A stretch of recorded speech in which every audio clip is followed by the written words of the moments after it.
इस वीडियो में हम बात करने वाले हैं 6 मोस्ट इंपॉर्टेंट कैंडलस्टिक पैटर्न के बारे में जिन्हें हर एक बिगनर ट्रेडर को पता होना चाहिए। Bullish rejection candle, bearish rejection candle, morning star candlestick pattern, evening star candlestick pattern, bullish engulfing और bearish engulfing. Generally beginner trader सिर्फ कैंडलस्टिक को देखकर ट्रेड में एंट्री लेते हैं।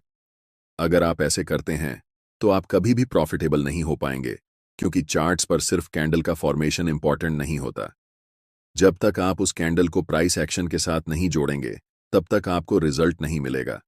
इस वीडियो में हम एग्जैक्टली यही जानने वाले हैं कि इन सभी 6 कैंडलस्टिक पैटर्न को कैसे सपोर्ट और रेजिस्टेंस, सप्लाई और डिमांड, कैंडल के बनने के पीछे की साइकोलॉजी, कब कैंडल को ट्रेड करना है और कब कैंडल को ट्रेड नहीं करना है, यह जानेंगे।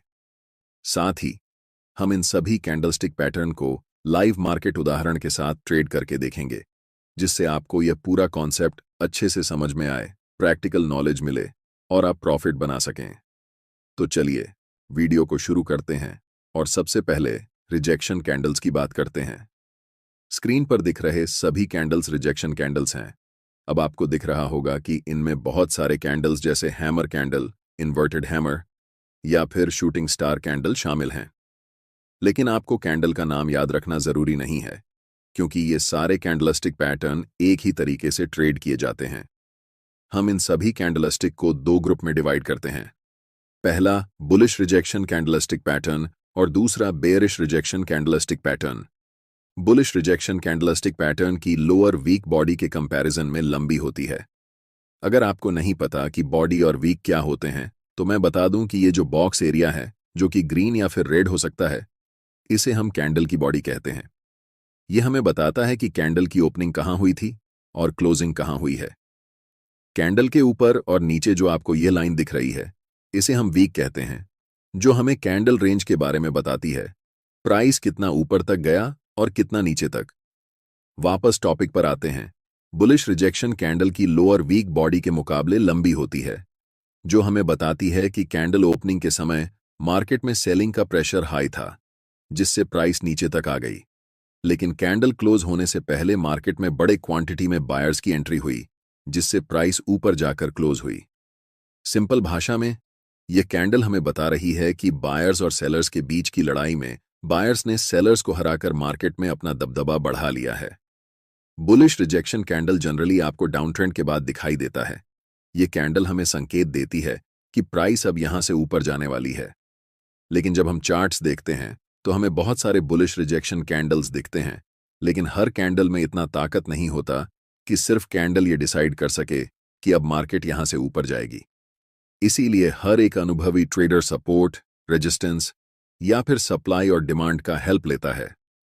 इसीलिए मैंने आपको शुरू में कहा था कि कैंडल का सिर्फ फॉर्मेशन इंपॉर्टेंट नहीं है, बल्कि इंपॉर्टेंट यह है कि वह कैंडल किस कॉन्टेक्स्ट और लोकेशन पर बन रही है। इस उदाहरण को ध्यान से देखिए।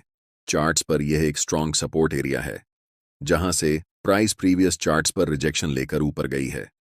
जब भी प्राइस इस सपोर्ट एरिया पर आकर एक बुलिश रिजेक्शन कैंडल बनाती है, तब हमें मार्केट में अलर्ट हो जाना चाहिए। याद रखें, कभी भी हमें तुरंत एंट्री नहीं लेना चाहिए। जब तक हम कंफर्म नहीं हो जाते कि मार्केट अब वाकई में यहां से ऊपर जाने वाली है, तब तक हमें ट्रेड में एंट्री नहीं लेनी चाहिए। हम कंफर्मेशन के लिए वेट करेंगे कि कब एक नेक्स्ट कैंडल इस रिजेक्शन कैंडल के हाई को ब्रेक करती है, और जब भी इस कैंडल के हाई को ब्रेक करेगी, तब हम मार्केट में एंट्री लेंगे, जिसमें हमारा स्टॉप लॉस सपोर्ट एरिया के जस्ट नीचे होगा और टेक प्रॉफिट निकटतम स्विंग हाई पर। किसी भी ट्रेड को लेने से पहले कम से कम आपके पास 3 कंफर्मेशन होनी चाहिए। इस उदाहरण में हमारे पास ये 3 कंफर्मेशन थे। पहला बुलिश रिजेक्शन कैंडल का फॉर्मेशन, दूसरा सपोर्ट एरिया और तीसरा जब next candle bullish rejection candle के हाई को ब्रेक करती है। अगर आप सिर्फ इन 3 कंफर्मेशन को ध्यान में रखकर ट्रेड लेंगे, तो आपके ट्रेड्स में प्रॉफिट होने का चांस बहुत ज्यादा बढ़ जाएगा। दूसरा तरीका जिससे हम कैंडलस्टिक पैटर्न को ट्रेड कर सकते हैं, वह है जब मार्केट अप ट्रेंड में होती है। इस उदाहरण में प्राइस हायर हाई बनाते हुए ऊपर की ओर बढ़ रही है। पहले प्राइस रैली करती है, फिर पुल बैक होता है और फिर से रैली करती है। यही मार्केट का स्ट्रक्चर होता है जिसे हमेशा फॉलो किया जाता है। इसलिए जब भी प्राइस अप ट्रेंड में हो और रैली फेज में हो, तब हमें मार्केट में एंट्री नहीं करनी चाहिए।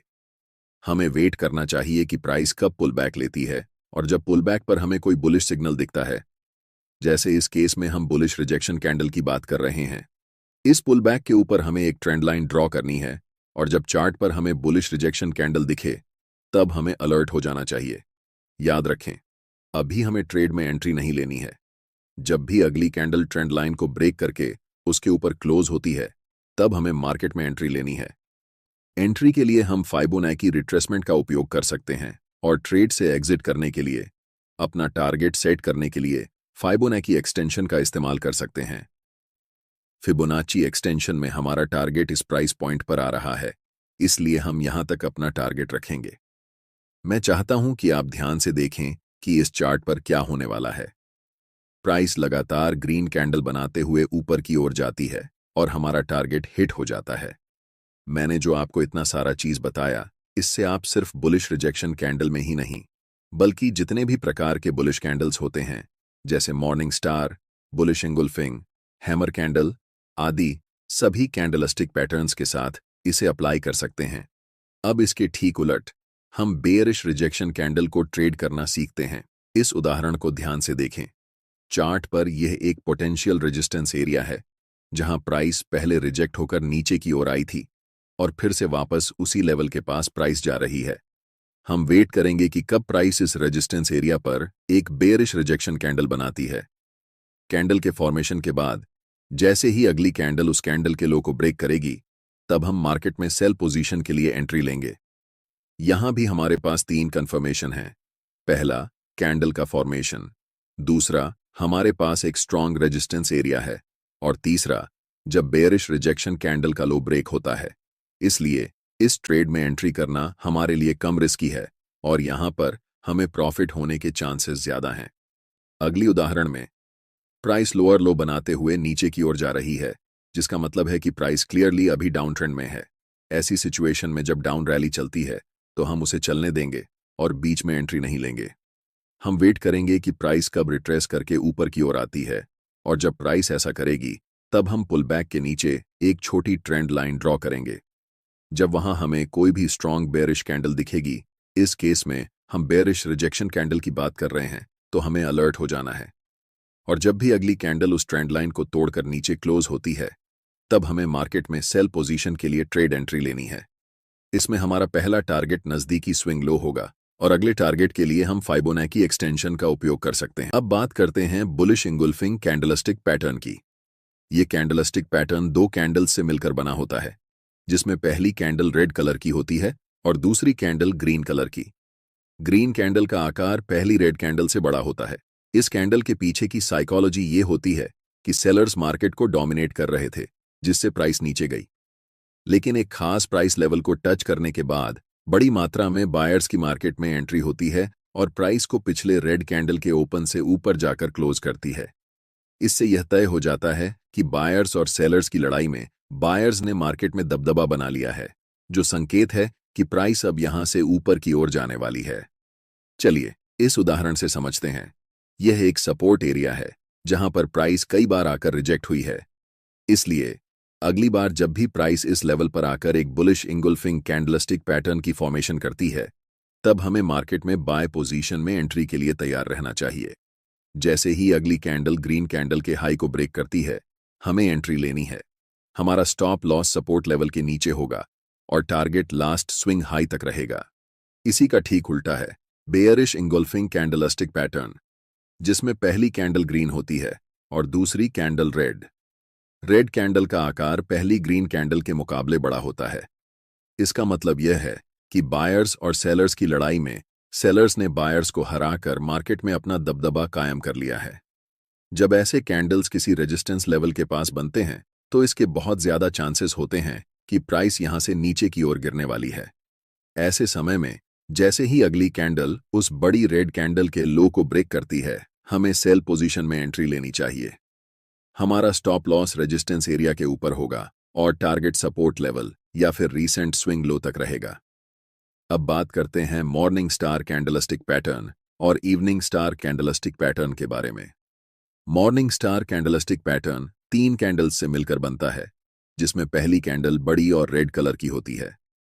दूसरी कैंडल एक इंडिसीजन कैंडल होती है, जिसमें बायर्स और सेलर्स की लड़ाई बराबर की होती है। इस कैंडल का कलर रेड या ग्रीन दोनों हो सकता है। तीसरी और आखिरी कैंडल एक बड़ी ग्रीन बुलिश कैंडल होती है, जो बताती है कि मार्केट में वापस बायर्स ने हैवी क्वांटिटी में एंट्री कर ली है, जिससे प्राइस अब ऊपर की ओर जाने वाली है। लेकिन ध्यान रहे, सिर्फ कैंडलस्टिक पैटर्न देखकर ट्रेड में एंट्री नहीं लेनी चाहिए। इस पैटर्न के केस में जब तक हमें एक स्ट्रॉन्ग सपोर्ट एरिया नहीं मिलता और अगली candle morning star candlestick pattern के हाई को ब्रेक नहीं करती, तब तक एंट्री नहीं लेनी चाहिए। लेकिन जब यह तीनों क्राइटेरिया पूरी हो जाते हैं, पहली कैंडल का फॉर्मेशन, दूसरा सपोर्ट एरिया और तीसरा अगली कैंडल का पिछले कैंडल के हाई को ब्रेक करना, तभी हमें मार्केट में एंट्री लेनी चाहिए। ऐसे ट्रेड्स की एक्यूरेसी सबसे ज्यादा होती है।